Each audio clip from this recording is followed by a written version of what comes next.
There is a big inner revolution that is coming up. We must understand we are delicately made, beautiful flowers of God. We are human beings. And the time has come for us to become now the fruits. This is the blossom time. I think next century we'll have beautiful people all around us, no troubles of wars, very peaceful. We'll be all sitting in the kingdom of God.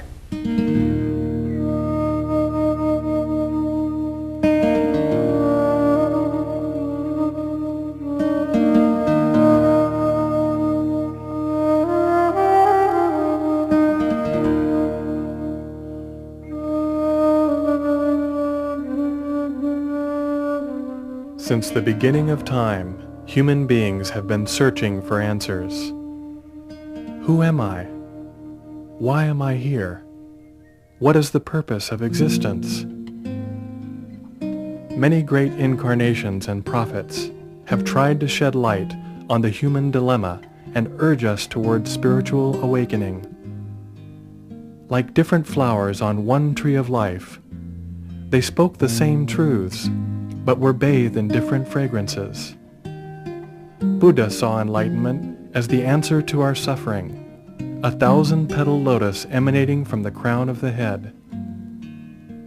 Muhammad also spoke of the Ruh, a cool breeze flowing out of the top of the head and the hands. At the time of resurrection, your hands will speak, he explained. And Krishna, in his playful mirth, depicted the need for yoga, or union with the divine. He spoke of the collective nature of man and the need for each of us to dissolve into the ocean of bliss. Christ also explained that salvation would come only through second birth. Forgiveness and compassion would clear the path towards this awakening, which would be felt as tongues of cool flames crowning the head in a divine halo. Heralding the new age of enlightenment, he promised us a comforter, the Holy Spirit, an incarnation who would lead us from darkness to the dawning of a new era. The age of the Mother has arrived.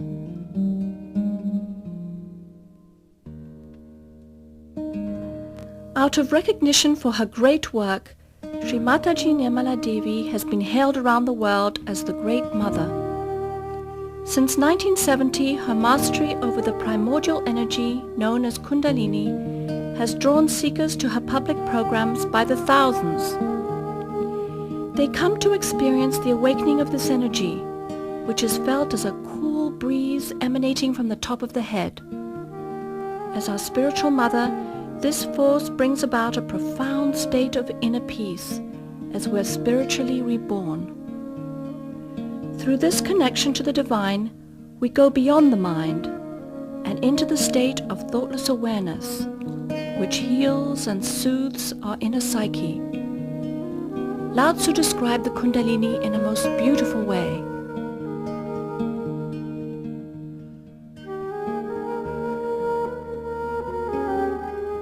There is a thing, inherent and natural, which existed before heaven and earth. Motionless and fathomless, it stands alone and never changes. It pervades everywhere and never becomes exhausted. It may be regarded as the mother of the universe. I do not know its name. If I am forced to give it a name, I call it Tao, and I name it as supreme.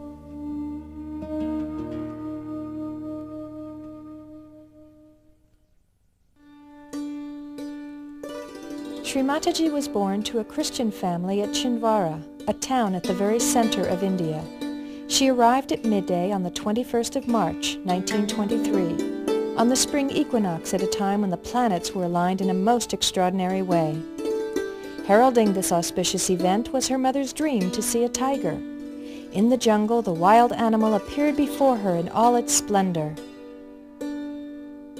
She was overcome with joy and knew at that moment that there was something very special about her child. Born with the knowledge that she had a divine gift, Shri Mataji felt the need to share her understanding of God with humanity from her very childhood. Her parents knew why she was on the earth, and her father, who was a very learned man, helped her to understand about human beings.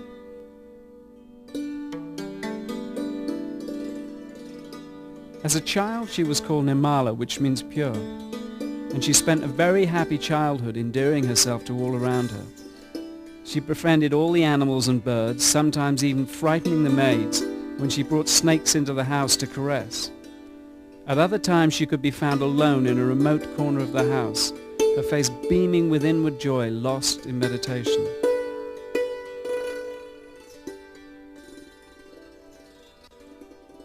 Even at an early age, she was searching for a way to share this joy with those around her. She loved everything that was genuine and natural, walking each day to school in her bare feet in order to feel the earth. Her father laughingly told a new driver, "It is easy to recognize my daughter. She is the girl who carries her shoes in her hands." During vacations and holidays, Nirmala accompanied her family to Gandhi's ashram. He enjoyed her immensely, affectionately calling her Nepali because of her beautiful features. Shri Mataji later explained her relationship with the Mahatma. Now Gandhiji was very strict. The way he used to make everyone get up at 4 in the morning, have your bath, come for puja. But his quality was that what he said, he practiced. There was no hypocrisy about it. Also, he used to get into a temper with people who would misbehave, and I used to put some cool water on him. Because I was a little girl, he would really understand it. And he used to say, "How is it that you keep so peaceful about such things?" And I said, "That's the solution. Reaction is not the way you can really work it out. Forgiving itself solves the problem."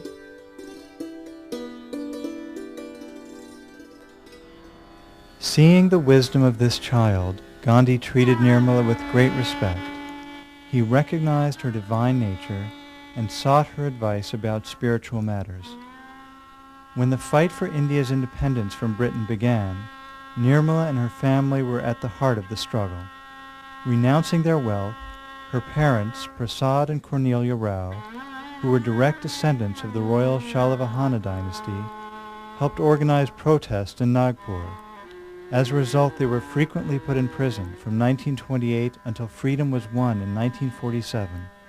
They made it a family rule that no one was to shed tears upon their departure for jail, teaching the children to share in joy and grief alike.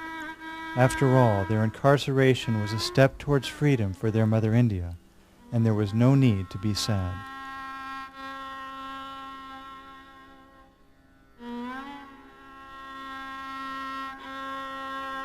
Growing up in the independence movement, Shri Mataji took an active role as a youth leader, spearheading the student struggle in Lahore while attending medical school. To this day, she is an outspoken advocate for political freedom, declaring that people cannot grow spiritually until they are free politically. I had such a good childhood with my parents.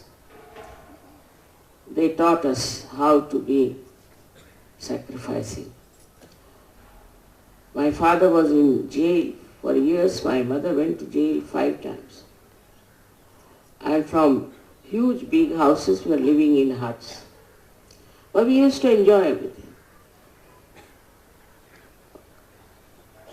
The feeling that whatever our parents are doing is for our country's freedom was so elevating, that we never even thought of little comforts that children ask for. We could sleep anywhere, eat anything, live anywhere, and that has given me the lesson that if you have complete purity about your dedication and purity about what you have to do, you can achieve. And as Gandhiji had said, we have to have first freedom. I saw the Union Jack coming down and I saw the tricolor going up. That was the moment. It's beyond me. Even now, I remember those days. Following the success of the freedom movement, her father played a key role in helping to write the new constitution and to set a new government into motion. Now that Mother India was beginning to stand on her own, Shri Mataji felt free to marry. In 1947, she married Mr. C.P. Srivastava, a prominent member of the Indian Civil Service.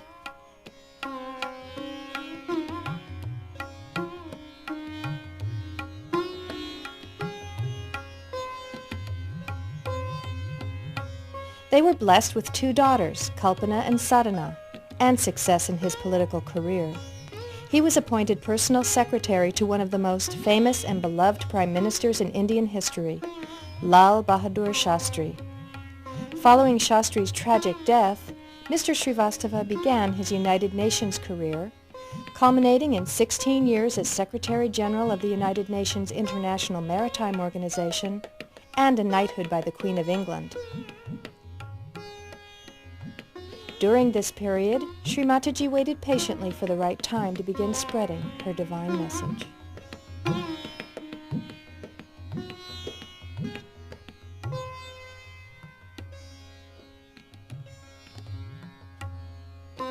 After raising her children to adulthood and seeing them happily married, Shri Mataji had fulfilled her responsibilities as a mother and a householder, and was prepared to embark upon her true life's work, the emancipation of humanity. Having been invited to the ashram of a prominent local guru in 1970, she was shocked to see him looting people in the name of spirituality. Suddenly aware that the seekers everywhere were in danger from this future trend, Shri Mataji searched deep within herself for a solution.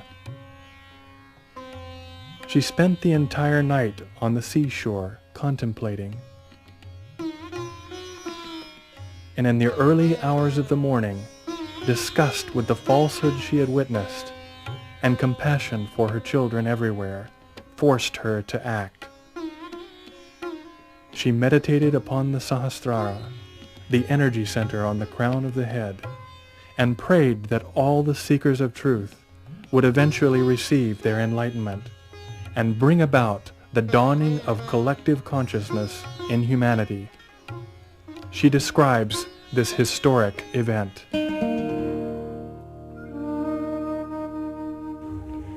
As soon as Sahasrara was open, the whole atmosphere was filled with tremendous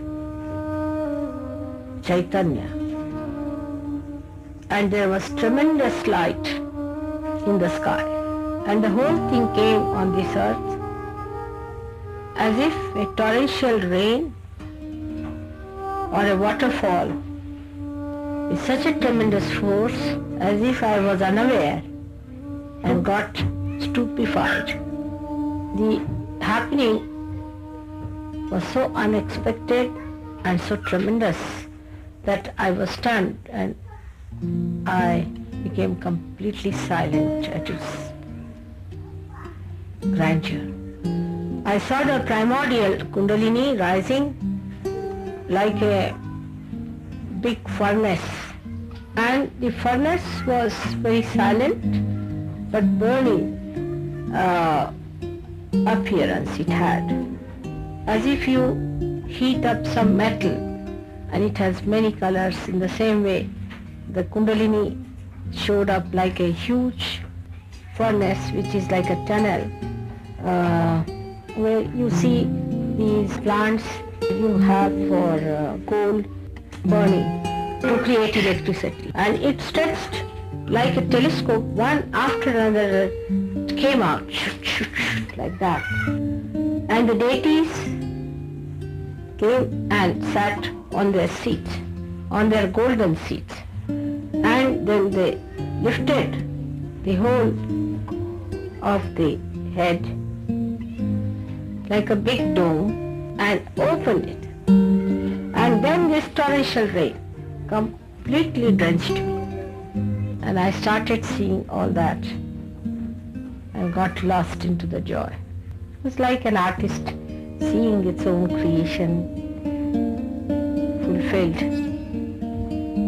I felt the joy of great fulfillment.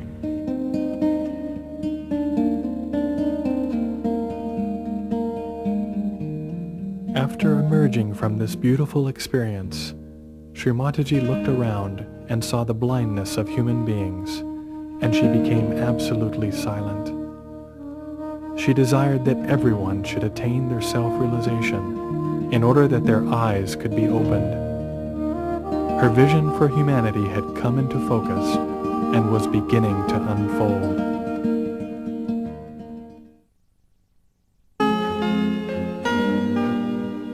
Following this, Shri Mataji began teaching a small group of seekers how to meditate. She stood behind each individual and raised the Kundalini by placing her hands on the various energy centers along the spine. This was a natural process which awakened their residual power of pure desire. She awakened this power called Kundalini, which lay dormant in the sacrum bone at the base of the spine, coiled in 3.5 coils. When awakened, it rose up the spinal cord, connecting and enlightening the energy centers. As it pierced the fontanelle bone area at the top of the head, they were connected with the divine. Although she was working with only a handful of people, she was searching for a universal method which would allow her to give this experience to large groups of people. She soon developed a technique for en masse self-realization. Taking into account all the different combinations and permutations of the human personality, the method was startlingly simple. The seeker would express his or her desire by holding the left hand towards Shri Mataji. Verbal affirmations helped the mothering energy to rise, and the experience could be verified by feeling the Kundalini in the hands and above the head. As more and more people expressed their desire to have this awakening, she began an en masse self-realization movement. Sahaja Yoga was born.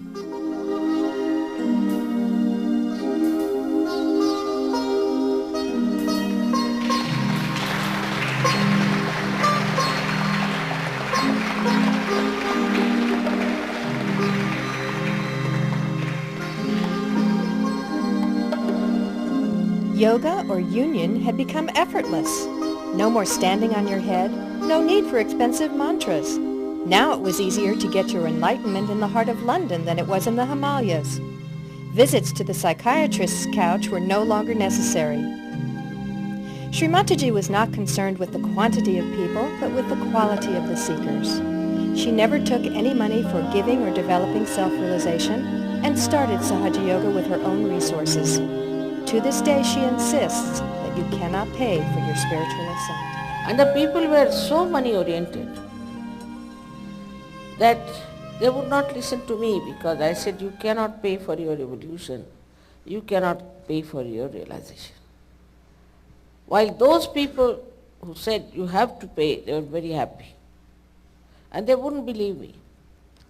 I was so disappointed with the way they were looking at spirituality. How much did we pay to Christ?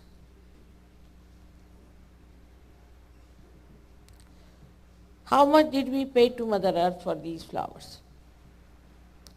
That money orientation was so great that one of the reasons for our plight is that we supported all kinds of wrong, false people.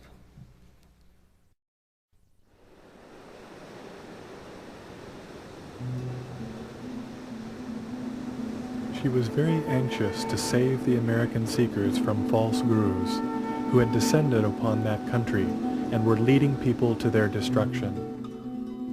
In 1972, she sold her gold bangles and with that money set sail for America. In hall after hall, she warned of the dangers of following the false teachers who made many claims, but in reality were damaging the kundalinis and energy centers of their disciples. However, this message fell on deaf ears.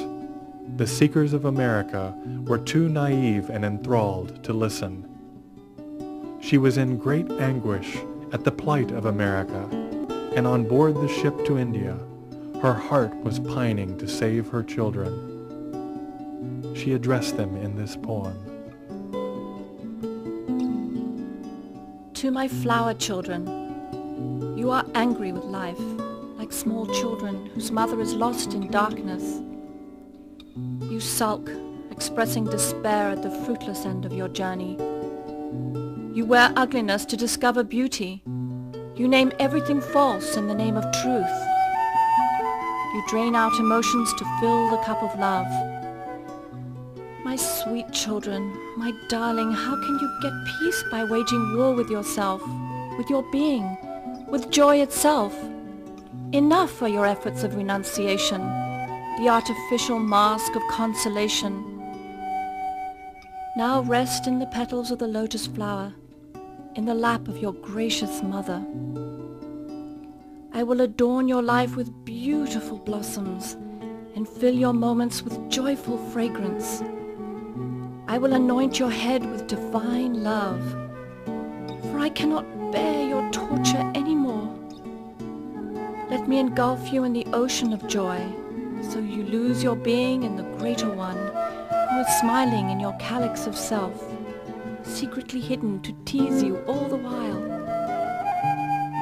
Be aware, and you will find him, vibrating your every fiber with blissful joy, covering the whole universe with light.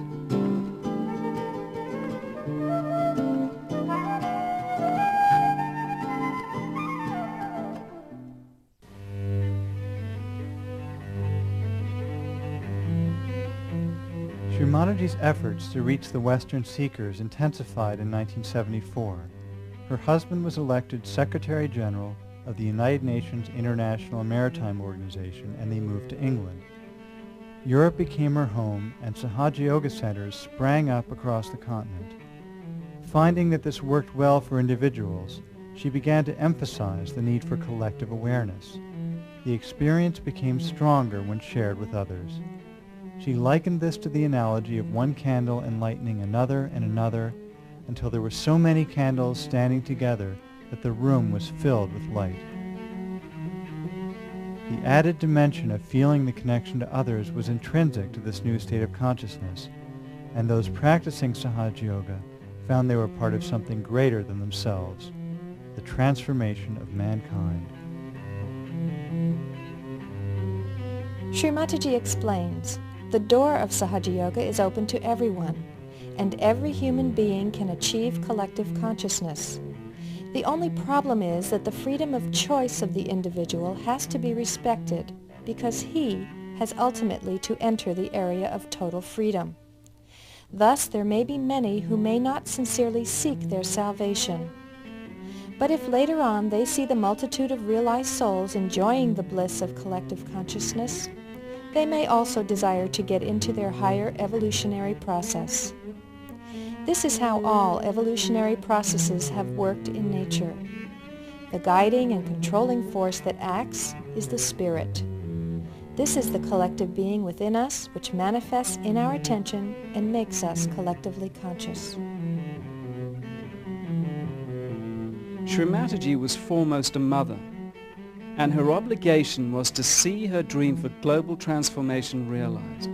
Traveling tirelessly year-round, day in and day out, she has given second birth to all who desired it.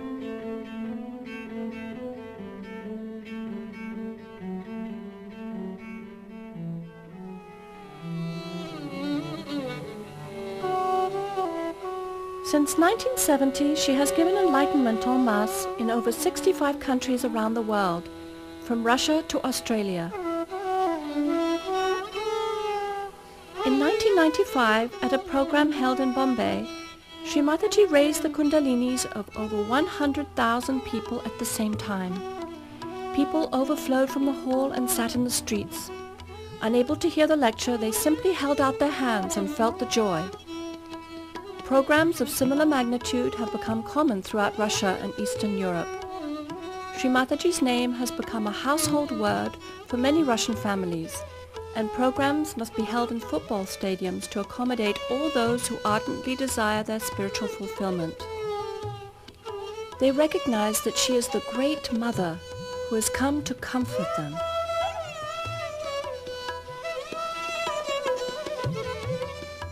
Because these are special times, as blossom times, and so many of you who were seekers before,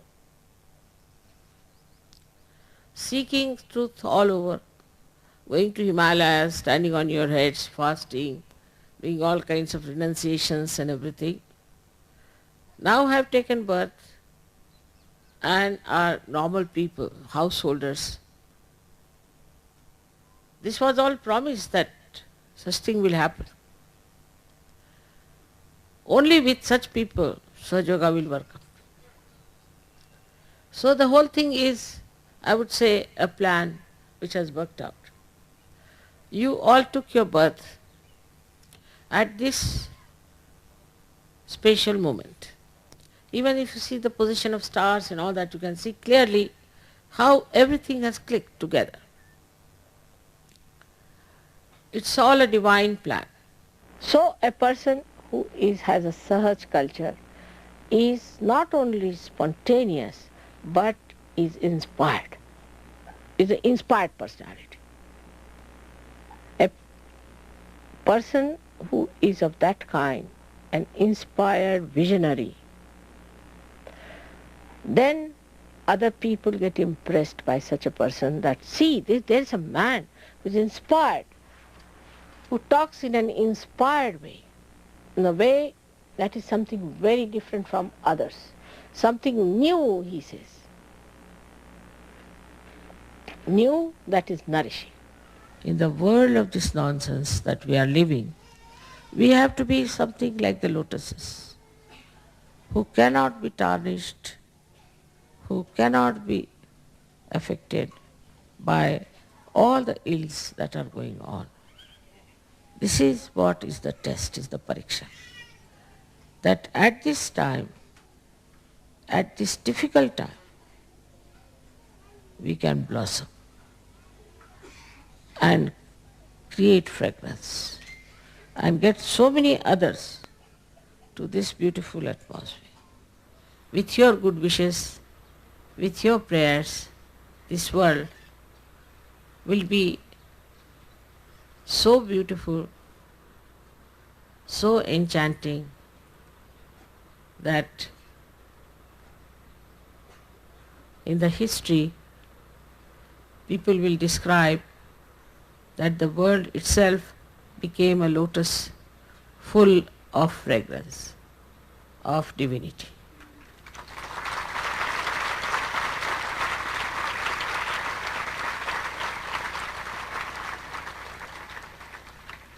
You are the petals. You are the corona. You are the color. You are the beauty. You are the pollen of that beautiful lotus, which is my vision of this world.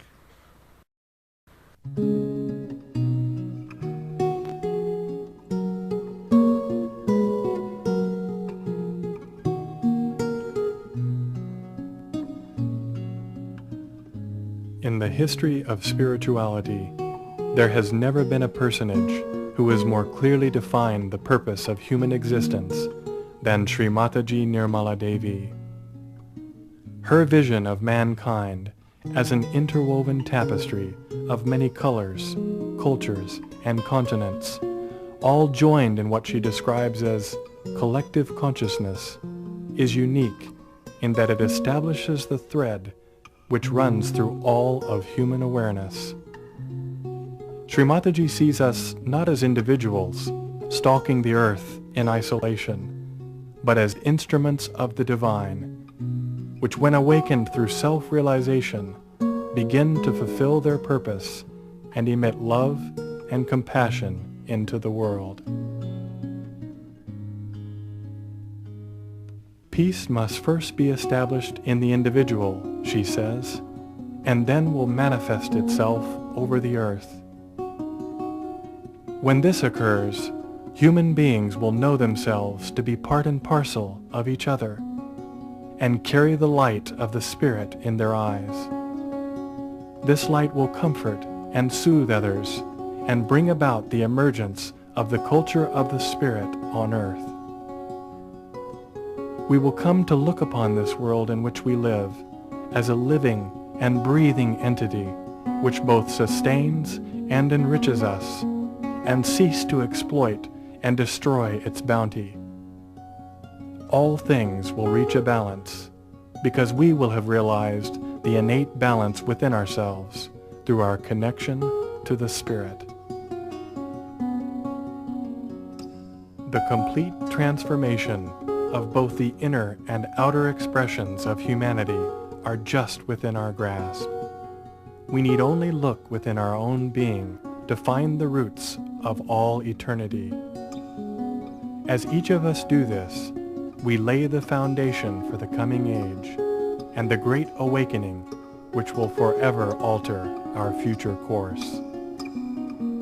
This is the vision of Shri Mataji Nirmala Devi, a living saint for modern times.